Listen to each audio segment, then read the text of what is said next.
Hello जी। Hello, कैसे हो आप लोग? उम्मीद करता हूं सब लोग बहुत बढ़िया रहोगे। दोस्तों बहुत बहुत स्वागत है आप सभी लोगों का आज के सेशन में। और मित्रों, आज के सेशन में हम लोग बातचीत करने वाले हैं इंडियन इकोनॉमी के बारे में। चैप्टर नंबर 10 ये आपका पेंडिंग चल रहा था, इसको हम लोग अब निपटाएंगे। अभी तक मैं ऐसी उम्मीद करता हूं कि आप लोगों ने चैप्टर नंबर 1 to 9 इसका प्रॉपर तरीके से रिवीजन करना स्टार्ट कर दिया होगा। एमसीक्यूज वगैरह आप प्रैक्टिस कर रहे होगे। तो चलो शुरू करते हैं अब इंडियन इकोनॉमी के बारे में बातें। इंडियन इकोनॉमी आपके पास 10 नंबर का चैप्टर है। एग्जाम में ये आपके पास 10 नंबर का आएगा। सर ये चैप्टर जो है उसमें समझने के लिए चीजें कम हैं। ये चैप्टर डेटा बेस्ड होने वाला है। ये चैप्टर आपके पास फैक्ट्स बेस्ड होने वाला है। हम यहां पर इंडियन इकोनॉमी की प्री इंडिपेंडेंस क्या पोजीशन थी उसके बारे में बात करेंगे, पोस्ट इंडिपेंडेंस क्या पोजीशन थी उसके बारे में बात करेंगे, और करंट इसकी क्या पोजीशन है इसके बारे में भी हम बातचीत यहां पर कर रहे होंगे। तो समझने के लिए चीजें यहां पर कम आएंगी। यहां पर डेटा बेस्ड और फैक्ट बेस्ड चीजें ज्यादा निकल कर आएंगी। आपको इन्हें 3 से 4 बारी अच्छे तरीके से रीड करना है सो दैट डेटा और फैक्ट्स आपके दिमाग में सेट हो जाएं। सर ये चैप्टर की कवरेज हम लोग कहां से करने वाले हैं? ये चैप्टर की कवरेज हम लोग जो पीडब्ल्यू की बुक है उसमें से करने वाले हैं। आपके पास अगर बुक है तो बुक से पढ़ लो, अदरवाइज पीडीएफ में आपको शेयर कर दूंगा, वहां से पढ़ लेना। नहीं तो आप मॉड्यूल को भी बेस बनाकर पढ़ सकते हो, कोई टेंशन वाली बात नहीं है। 3 से 4 बार आपको चीजें रीड करनी है। जितने भी इंपॉर्टेंट डेटा और फैक्ट्स आएंगे वो मैं हाईलाइट कर दूंगा, उन्हें आप अपने पास अच्छे तरीके से तैयार करते हुए चलेंगे। राइट, ठीक है सर, शुरू करते हैं मालिक। सबसे पहले हम यहां पर जो बात करने वाले हैं वो बात करने वाले हैं status of Indian economy pre independence period, that is 1850 to 1947। Independence से पहले वाले की पोजीशन क्या थी हमारी? India had the largest economy in the ancient and the medieval world between the first and the 17th century। First century से लेकर 17th century तक इंडिया एक लार्जेस्ट इकोनॉमी हुआ करता था। जो कहा जाता था कि इंडिया एक सोने की चिड़िया थी, वो बात बिल्कुल सत्य है, सच बात बोली जाती है। 1850 से 1947 का जो दौर था, उस दौर की जब शुरुआत हुई, यानी कि फर्स्ट सेंचुरी से लेकर 17th सेंचुरी तक, मतलब कि ब्रिटिश के आने से पहले इंडिया वॉज अ सोने की चिड़िया।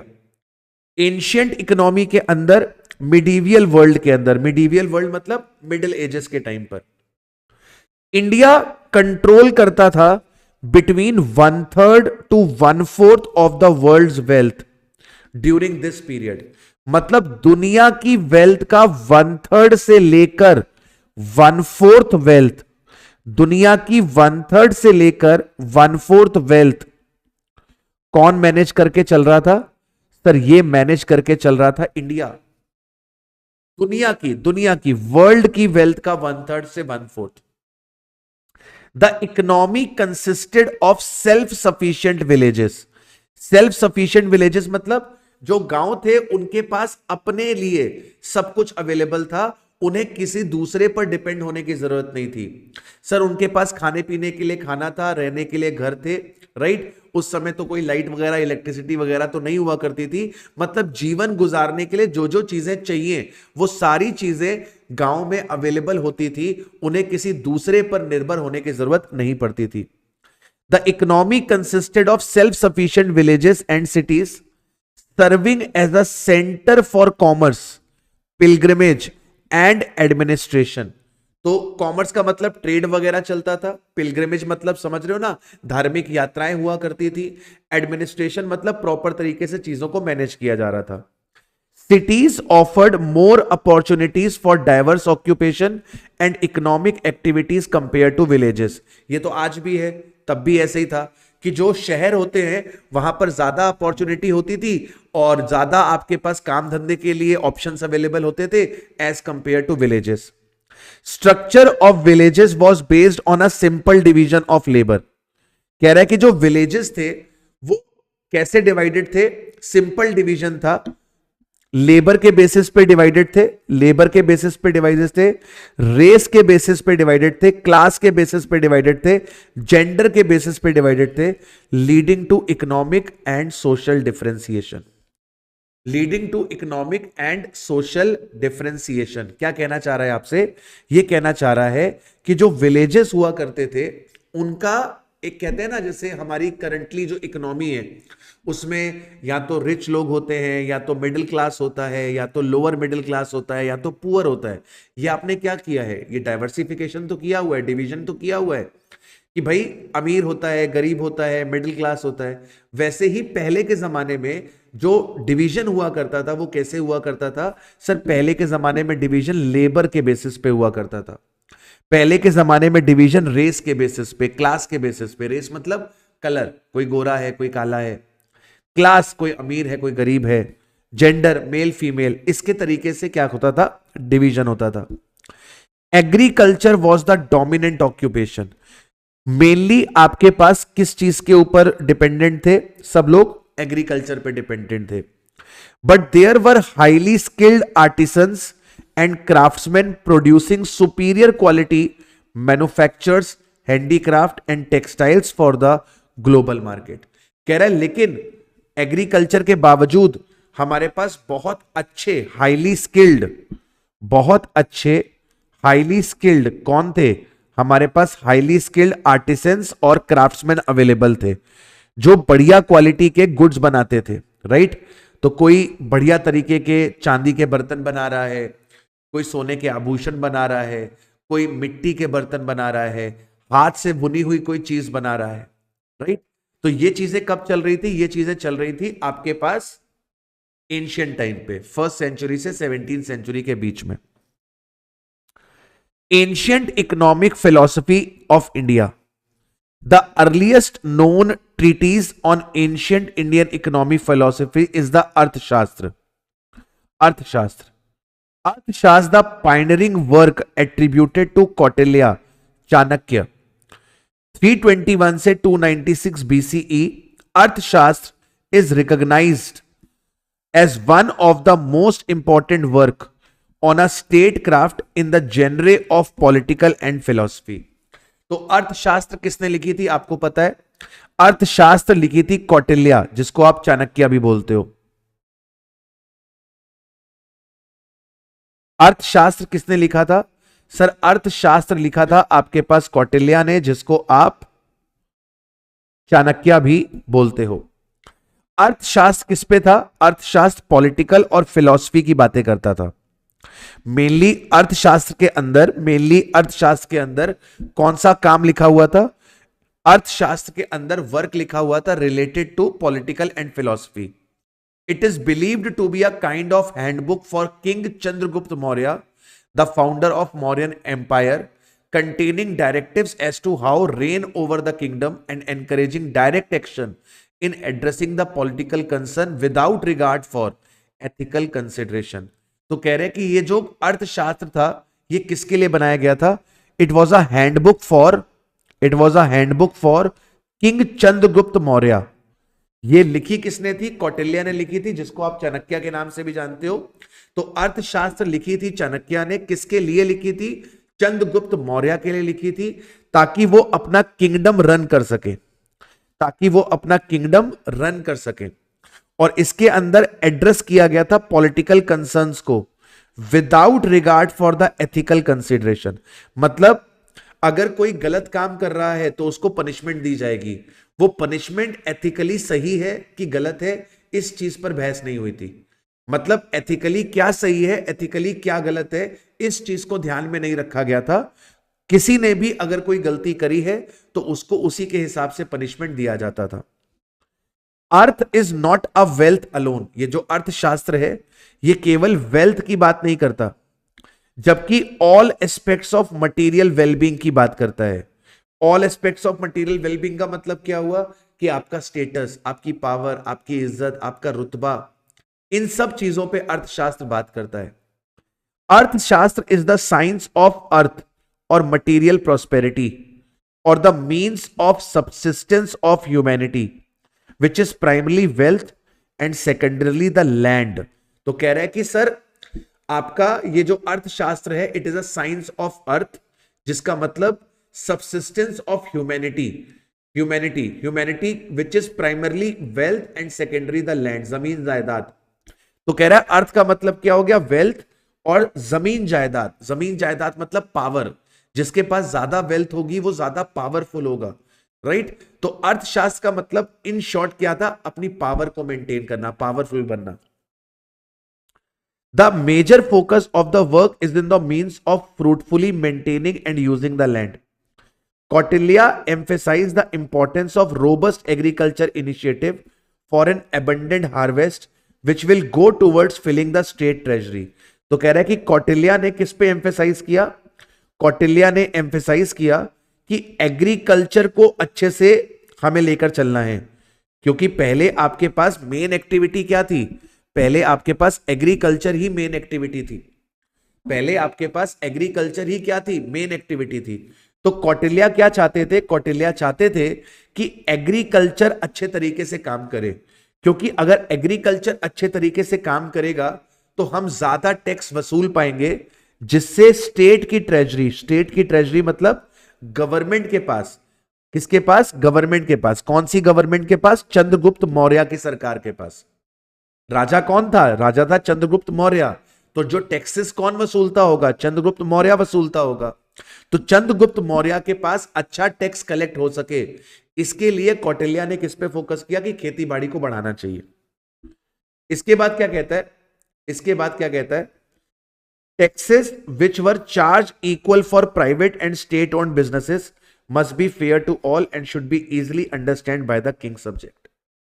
ओके सर, आगे क्या कहता है, being a multidisciplinary discourse on areas such as politicals, economy, military strategy, diplomacy, function of the state, social organization, Kautilya's writing relate to statecraft, political science, economic policy and military strategy।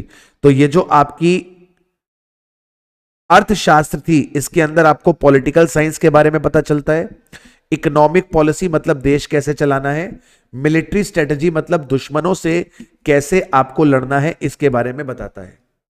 The kingship is defined as a ruler subordination of his own desire and ambition to the good of his people.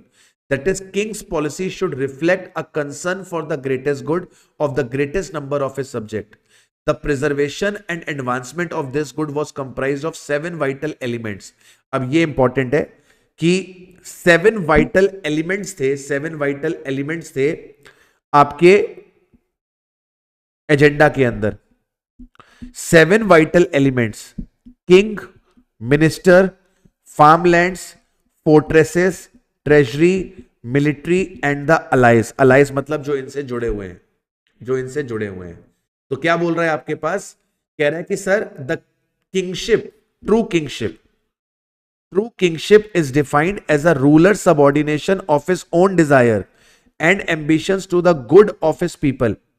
That is, king's policy should reflect a concern for the greatest good of the greatest number of his subjects. The preservation and advancement of this good was comprised.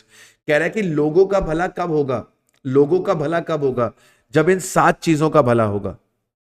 लोगों का भला कब होगा, ऐसा कहां लिखा हुआ है, कौटिल्या के अर्थशास्त्र में लिखा हुआ है।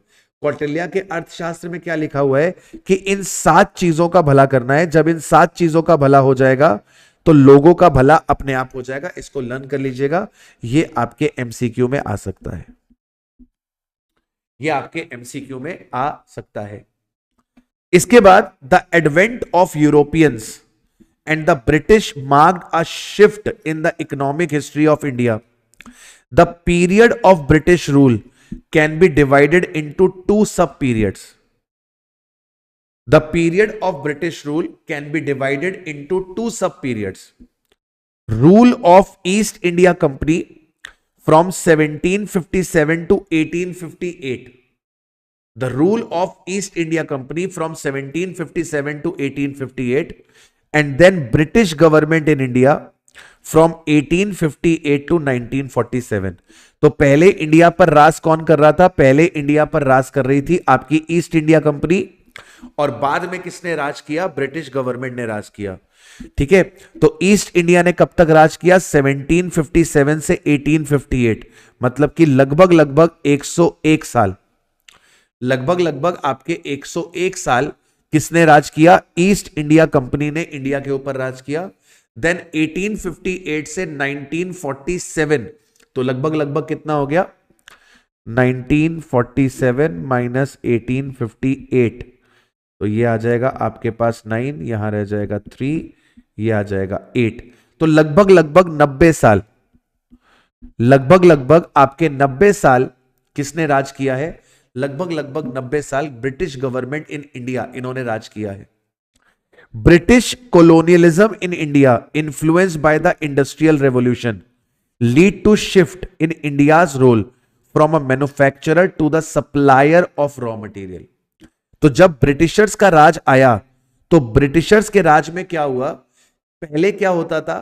इंडिया के लोग हैंडीक्राफ्ट गुड्स मैन्युफैक्चर करके वर्ल्ड में सप्लाई किया करते थे, लेकिन ब्रिटिशर्स के आने के बाद इंडियंस क्या हो गए? इंडियंस ब्रिटिशर्स के फिनिश गुड के लिए, ब्रिटिशर्स द्वारा बनाए गए फिनिश गुड्स के लिए रॉ मटेरियल सप्लाई करने लग गए। यह बात आपने हिस्ट्री में पढ़ी होगी, यह बात आपने हिस्ट्री में पढ़ी होगी कि ब्रिटिशर्स के राज में India was a supplier of raw material to British companies.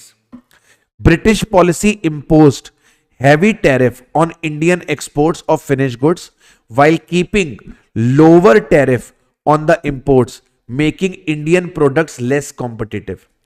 तो क्या करा था ब्रिटिशर्स ने?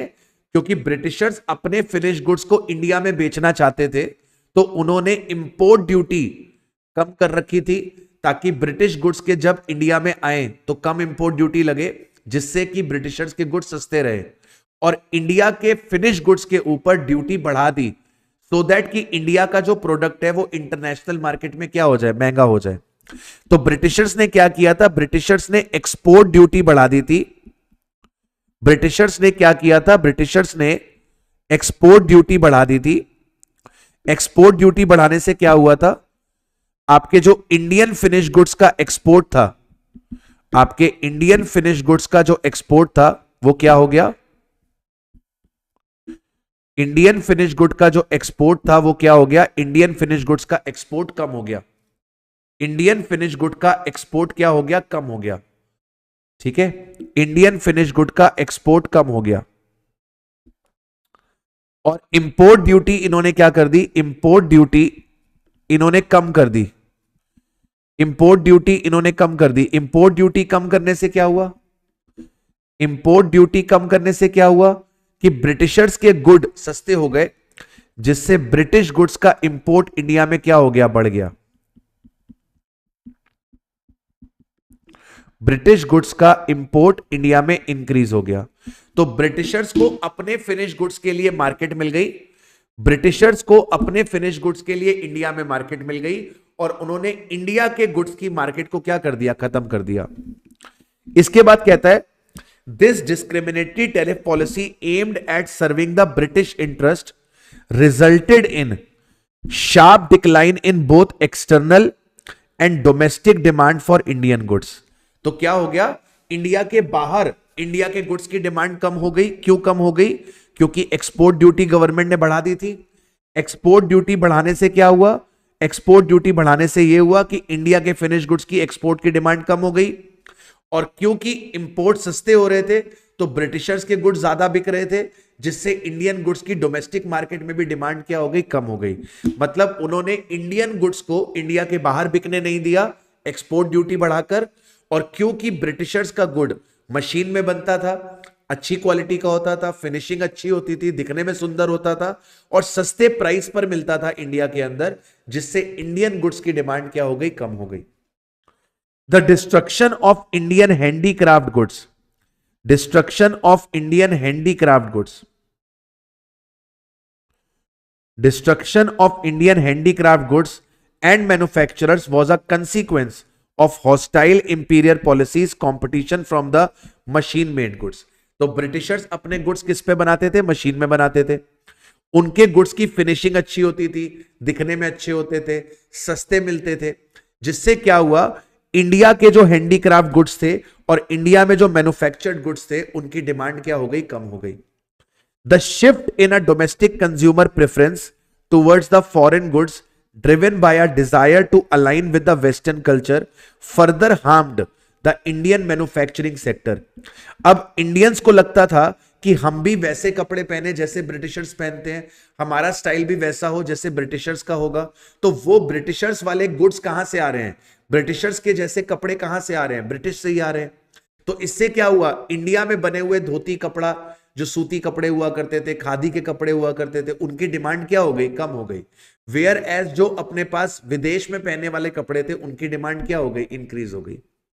The consequences of the damage to the India's traditional production structure. तो इंडिया का जो ट्रेडिशनल प्रोडक्शन स्ट्रक्चर था वो डैमेज हो गया, वो डैमेज हो गया, जिसकी वजह से क्या हुआ, इंडिया में अनएम्प्लॉयमेंट बढ़ गया, इंडिया में अनएम्प्लॉयमेंट बढ़ गया. Land pressure and sub division हो गया. Increased pressure on land resulted in the subdivision and fragmentation of the land holding. Subdivision and fragmentation of the land holding, leading to subsistence farming, reduced agriculture productivity and increased poverty. ठीक है. Imported goods का impact आया.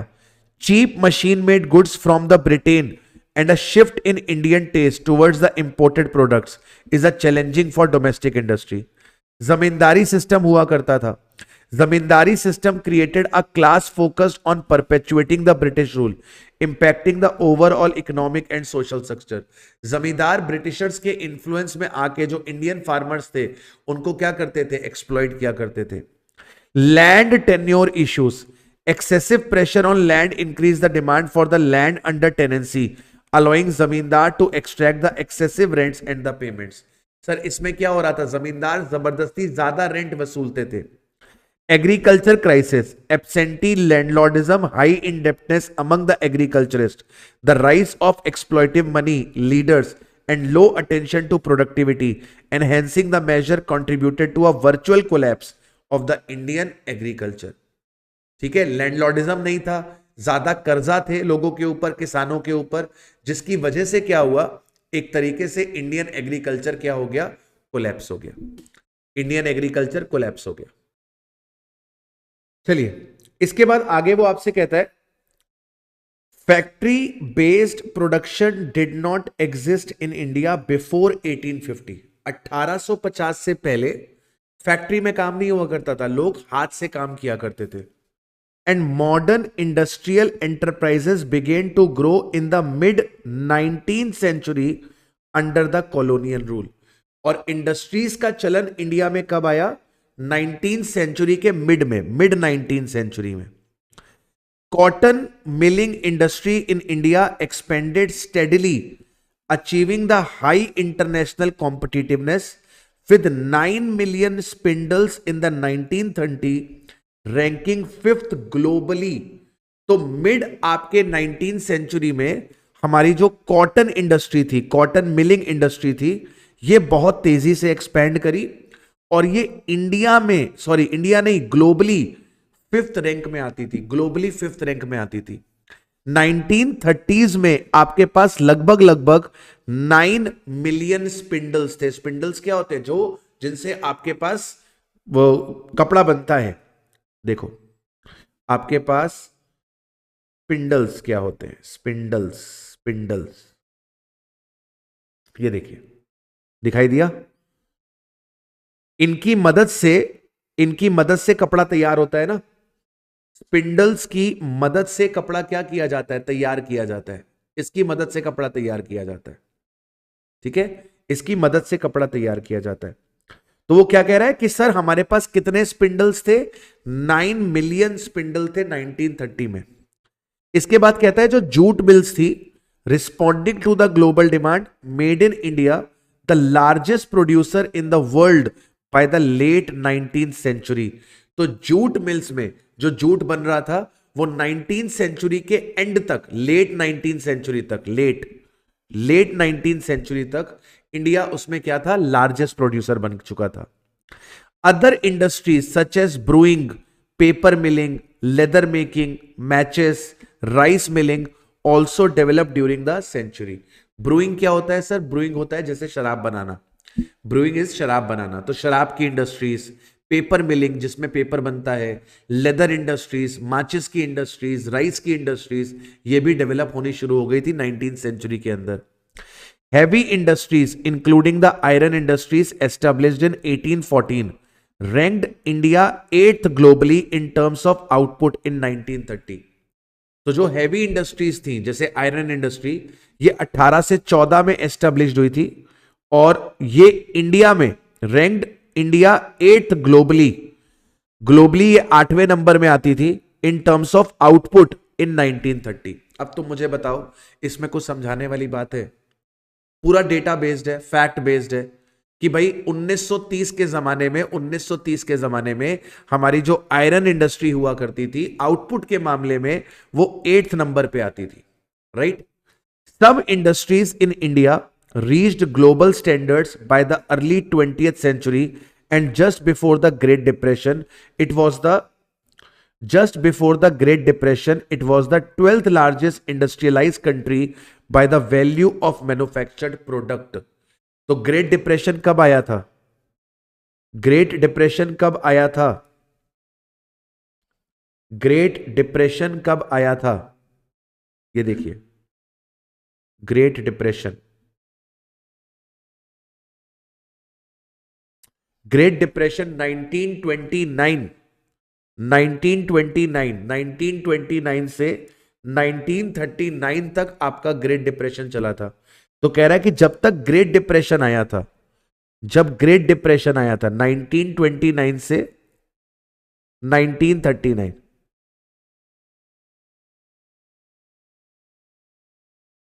1929 से 1939 जब great depression आया था, तब तक इंडिया में काफी इंडस्ट्रियलाइजेशन हो चुका था और इंडिया रैंक कर रहा था 12th नंबर पे ग्लोबली, 12th नंबर पे ग्लोबली रैंक कर रहा था कि सर ओवरऑल पूरे वर्ल्ड में इंडिया टॉप 12 कंट्रीज में आता था जहां पर मैन्युफैक्चरिंग हुआ करती थी इंडस्ट्रीज के थ्रू।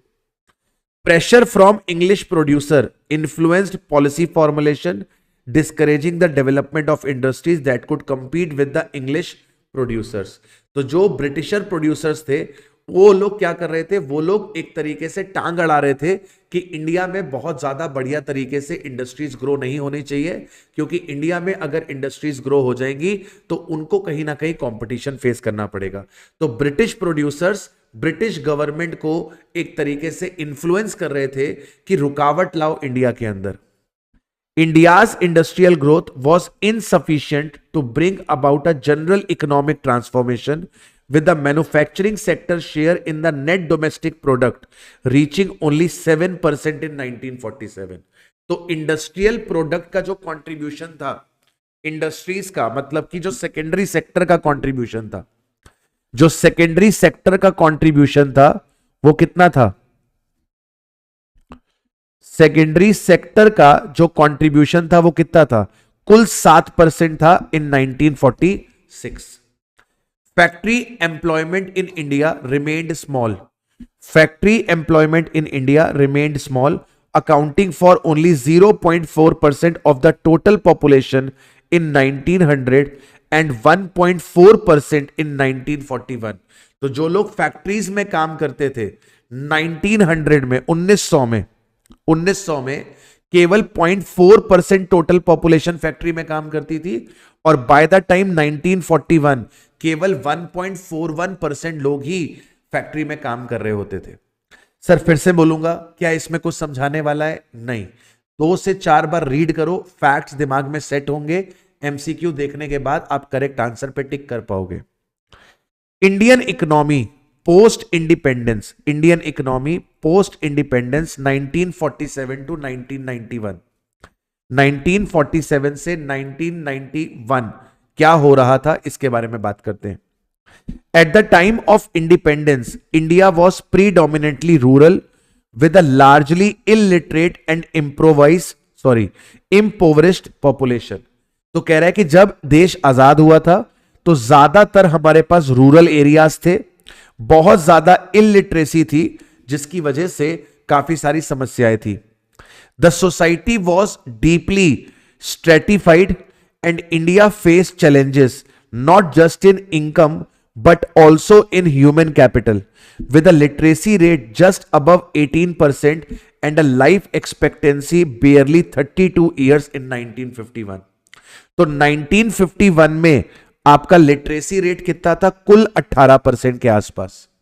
कुल 18% के आसपास लोग लिटरेट थे, मतलब 82% लोग इलिटरेट थे। और लोग कितना जिंदा रहते थे 1951 में? ऑन एन एवरेज इंडिया में लोग केवल 32 साल की उम्र तक जिंदा रह सकते थे, a life expectancy of 32 years. The Nehruvian model, influenced by the historical factors, dominated post-independence economic policy, focusing on social and economic redistribution and state-led industrialization. तो सर नेहरू जी ने क्या किया था? नेहरू जी ने सोशल एंड इकोनॉमिक रीडिस्ट्रीब्यूशन किया। मतलब जो गरीब लोग थे, जिनके पास सुविधाएं नहीं थी, गवर्नमेंट ने अमीरों से टैक्सेस लेकर गरीबों में बांटने शुरू करे। और सर गवर्नमेंट ने इंडस्ट्रियलाइजेशन को प्रमोट किया। स्टेट लेड इंडस्ट्रियलाइजेशन का मतलब क्या हुआ? स्टेट लेड इंडस्ट्रियलाइजेशन का मतलब क्या हुआ? गवर्नमेंट ने इंडस्ट्रीज सेटअप करनी शुरू करी।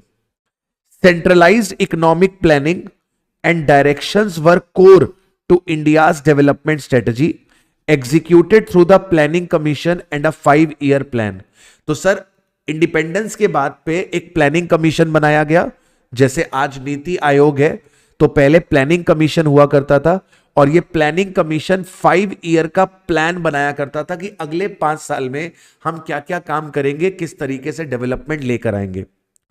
The early days of independence saw a focus on rapid industrialisation, with the central government having the authority to design the economic strategy and coordinate the investment with the private sector. तो independence के बाद early days of independence काफी सारा industrialisation हुआ। Mainly government का role था इसके अंदर इंडस्ट्रियलाइजेशन लेकर आने का। Nehru's development strategy emphasise planned modernisation. तो नेहरू जी ने प्लान्ड मॉडर्नाइजेशन पे फोकस किया, मतलब प्रॉपर प्लानिंग के साथ काम किया, with a significant role and vision for the state in the industrialisation. तो मेन गवर्नमेंट का काम क्या था? इंडस्ट्रियलाइजेशन पे। The industrial policy resolution 1948 expanded the public sector role and introduced licensing for the private sector, granting a state monopoly in the strategic areas such as atomic energy, arm ammunition and the railways. तो private sector को अगर industry setup करनी होती थी तो उनको क्या लेना पड़ता था? लाइसेंस लेना पड़ता था। तो प्राइवेट सेक्टर को लाइसेंस लेना पड़ता था और गवर्नमेंट और प्राइवेट सेक्टर लाइसेंस के बाद तेजी से क्या कर रही थी? इंडस्ट्रियलाइजेशन कर रही थी। लेकिन गवर्नमेंट ने एटॉमिक एरिया को, एनर्जी एरिया को, आर्म को, एमिनेशन को और रेलवेज को, इन सेक्टर को कभी भी प्राइवेट हाथों में नहीं जाने दिया। एटॉमिक एनर्जी को, आपके रेलवेज को, आपके आर्म एमिनेशन को कभी भी इन्होंने किसके पास नहीं जाने दिया? कभी भी इन्होंने इसको प्राइवेट के हाथों में नहीं जाने दिया। New investment in basic industries were exclusively given to the state. State का मतलब गवर्नमेंट। यहां पे जो वर्ड आएगा स्टेट का मतलब क्या होगा? गवर्नमेंट। तो new investment in the basic industries were exclusively given to the state, मतलब जो नई इंडस्ट्री सेटअप होती थी वो कौन सेटअप करता था? गवर्नमेंट सेटअप करती थी। Policies in 1950s were guided by 2 economic policies. 1950 की इकोनॉमिक पॉलिसीज क्या थी?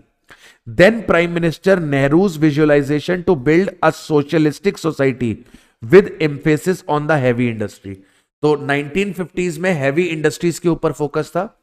And Gandhian philosophy of a small scale and cottage industries and village republics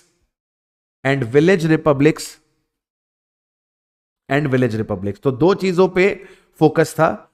heavy industries भी सेटअप हो रही थी, जो नेहरू का सपना था। हैवी इंडस्ट्रीज भी सेटअप हो रही थी और गांधी जी की फिलॉसफी पे भी चल रहे थे। Small scale and cottage industries के ऊपर भी ध्यान दिया जा रहा था। Small scale and cottage industries के ऊपर भी ध्यान दिया जा रहा था।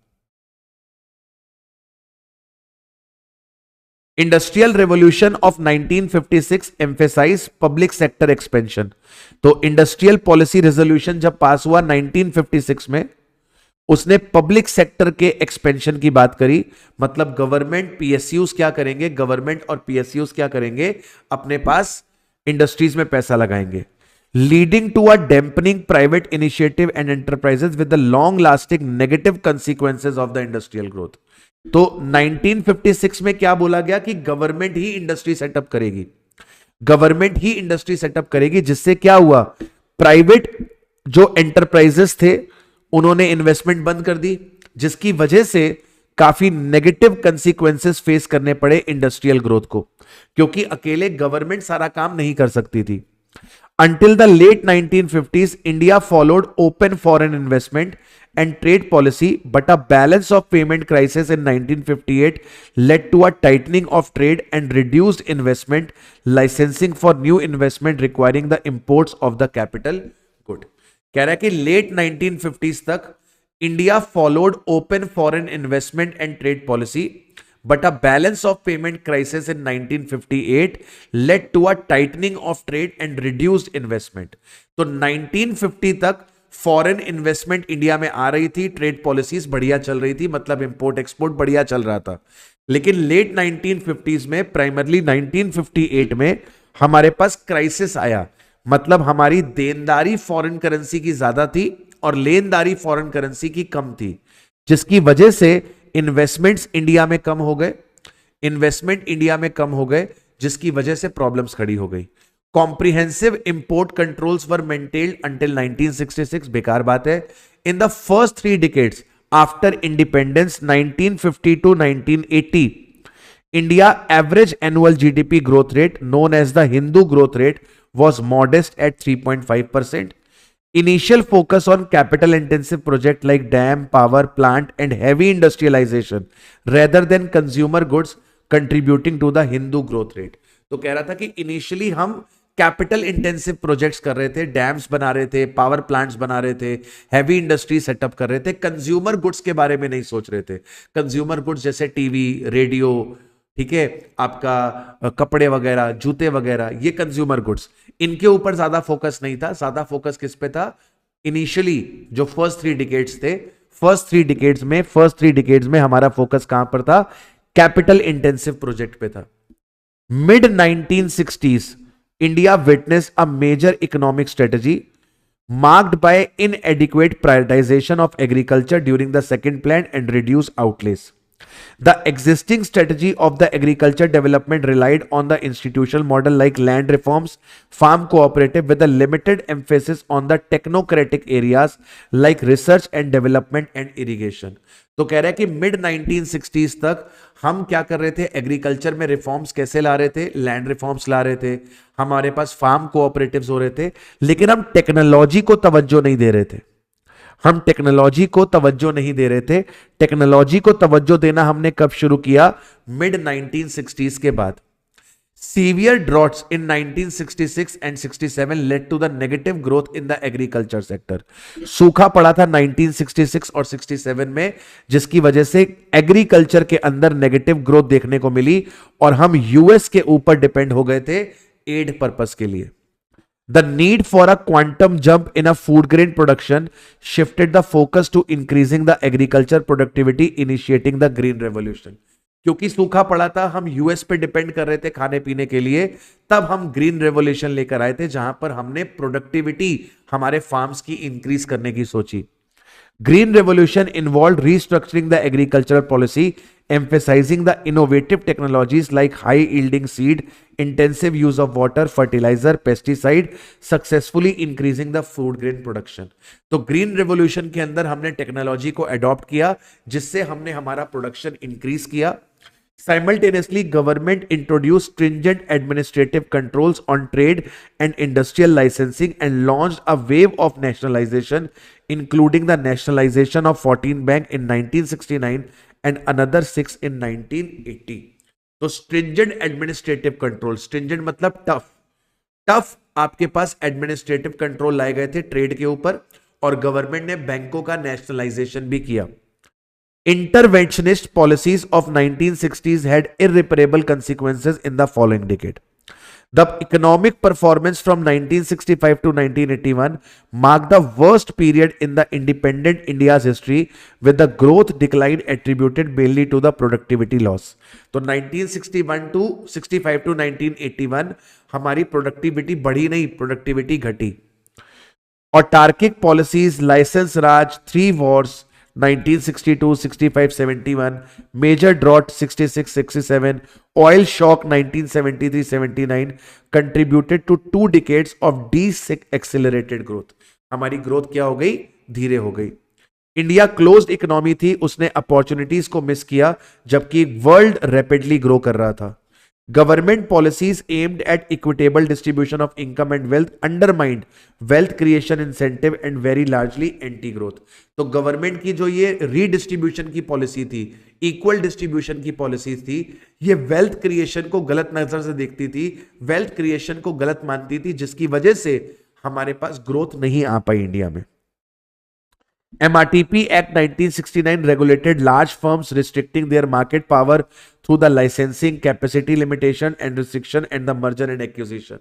MRTP Act बड़े फर्म्स को रेगुलेट करता था, उनके पास मार्केट पावर नहीं बनने देता था, मोनोपोली नहीं बनने देता था, उनकी कैपेसिटी पे लिमिटेशंस लगाता था कि आप इससे ज्यादा प्रोडक्शन नहीं कर सकते, उनके मर्जर एक्विजिशंस पे रोक लगाता था कि आप दूसरी कंपनी को नहीं खरीद सकते.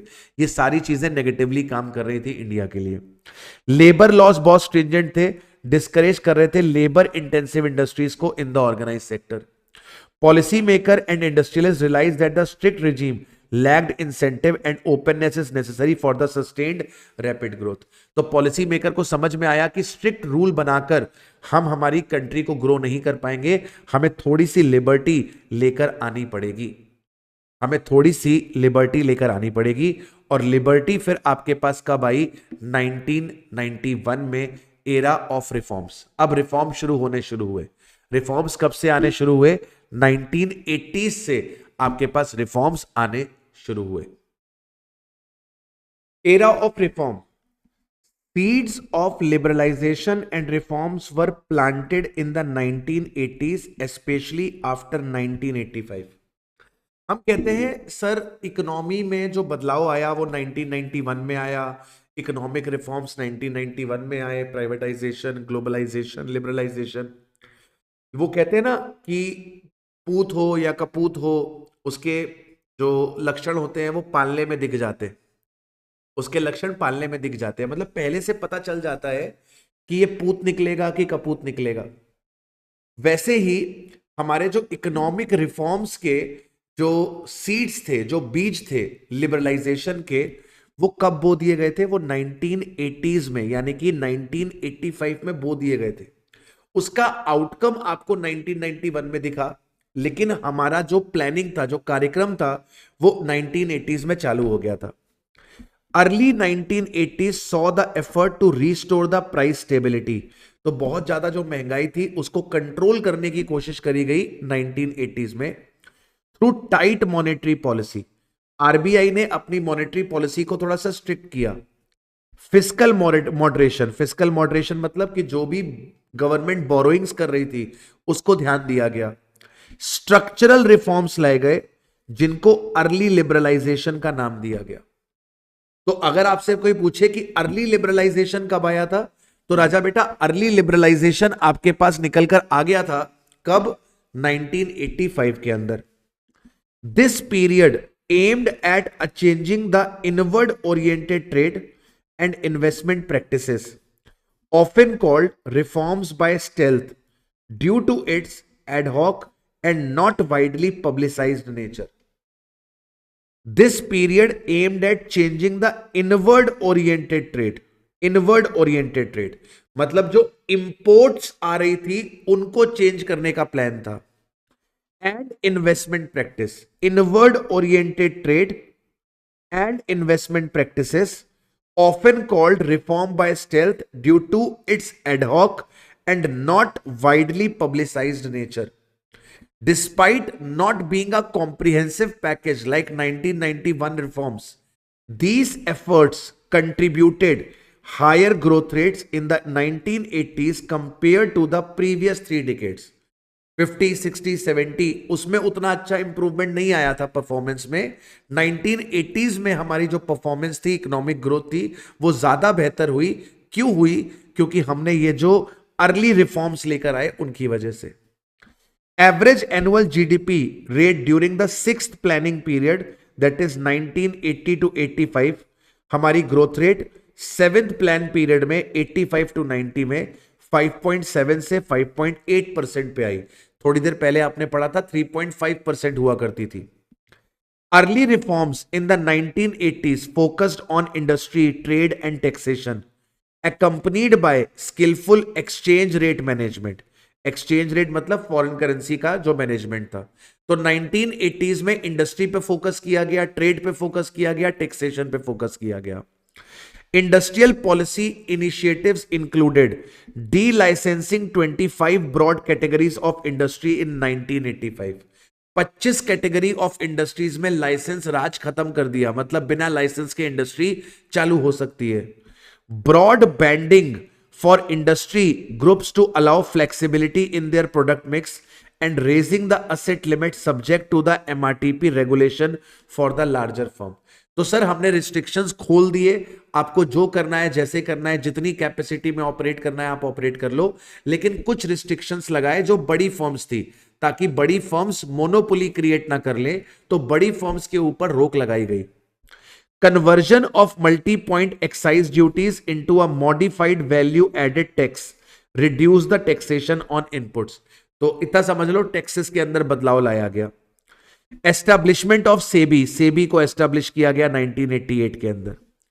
Expansion of open general licence list and introduction of the export incentives, और बहुत सारी कंपनीज को, इंडस्ट्रीज को लाइसेंस के लिए मना कर दिया कि बिना लाइसेंस के काम हो सकता है, कोई टेंशन नहीं है। और एक्सपोर्ट करने पर सरकार इंसेंटिव देना शुरू करने लगी, जिससे कि एक्सपोर्ट्स बढ़े। इसके बाद realistic exchange rate, expansion of open general licence and export incentive help boost the export and reduce the foreign exchange का pressure.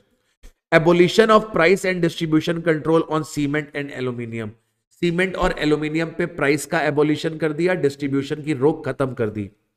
Rupee depreciation about 30% from 85 to 86 to 89 to 90 based on the real effective exchange rate। हमने Indian rupee को depreciate किया।